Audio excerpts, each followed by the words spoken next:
Silly princess. Oh, hello.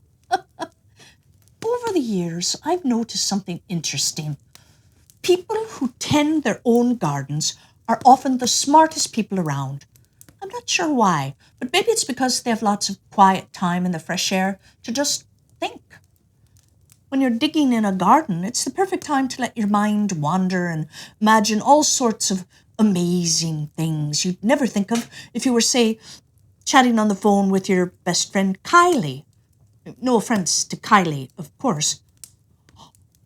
Or maybe, just maybe, people who tend gardens are so smart because they get secret messages from earthworms. I mean, it sounds odd, but who knows? Maybe earthworms are way smarter than we think. Maybe they're slimy little geniuses who suck up vitamins from the soil that make them incredibly bright. And maybe that's the reason that we call smart people bookworms. Or not.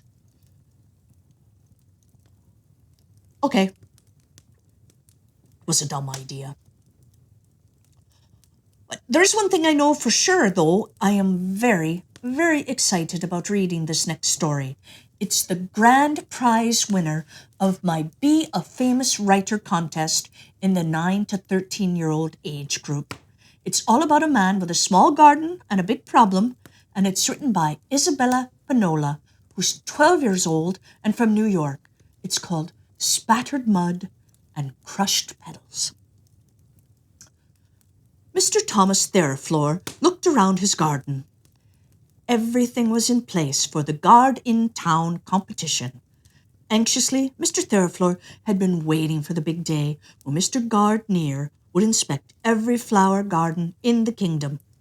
The grand prize was a huge estate full of empty greenhouses and plenty of area for gardens in the heart of the kingdom of Felicity.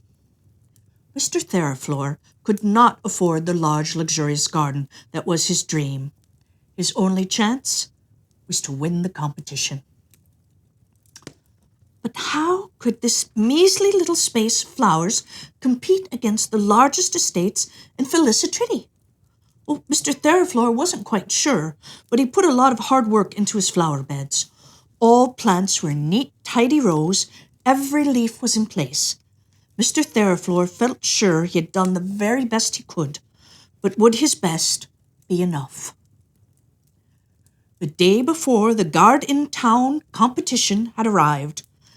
Feeling sick to his stomach because of nervousness, Mr. Thereflor watered his flowers and made the soil surrounding them look neat and pretty. He had just gone inside when he heard a screech, followed by a splat. Rushing outside, Mr. Thomas Thereflor beheld a horrible sight.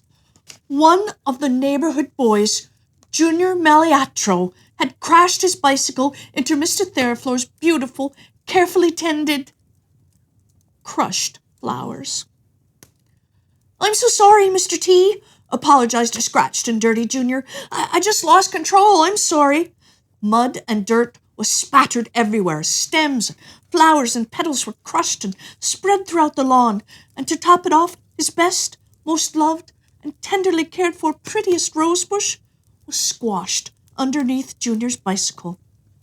Junior himself was a mess. His cheek was bleeding, and he looked quite distraught. Mr. Thereflor wanted to yell at this boy, but instead he took a deep breath and managed to mutter reassuringly, "It's all right, Junior." But I know you were really looking forward to the competition. Can I help you plant everything again? Please?" Surveying the chaotic disaster surrounding him, Thomas Thereflor said, "Thanks, Junior, but it's hopeless.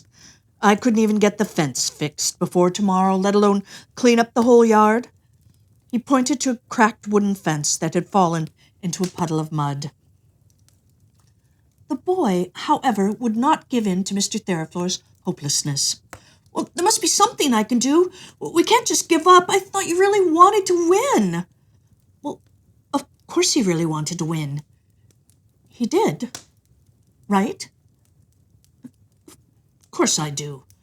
Mr. Theraflor told himself silently, and then repeated himself out loud. Of course I do, Junior.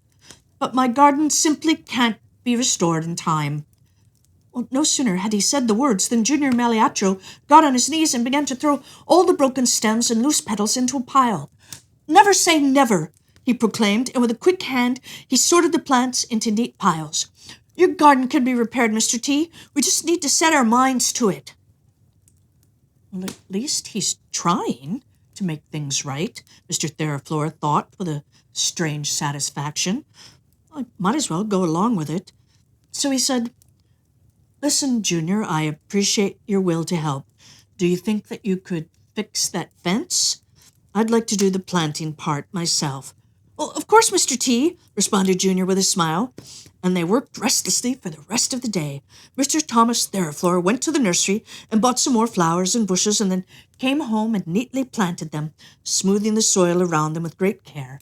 And meanwhile, Junior Maliatro busied himself by repairing the crushed fence. He separated the splintered wood from the reusable lumber and found more wood around the neighborhood and nailed it all together and painted it pure white. And when he finished, he cleaned up the yard, removing all signs of mud, soil clumps, and squished stems. By the time the sun had set, Mr. Theraflor's yard looked wonderful, even better than before. Well, thank you for your help, Junior, he said with great sincerity. Still, Mr. Theraflor was certain that he couldn't win the competition, not with this tiny little patch of petals. Nevertheless, he stated, You've done a fantastic job. I have high hopes. So, exhausted that he slept until 11 o'clock, Mr. Theraflor awoke with a start to a pounding on his front door. Is this the home of Thomas Theraflor? A voice boomed. Coming!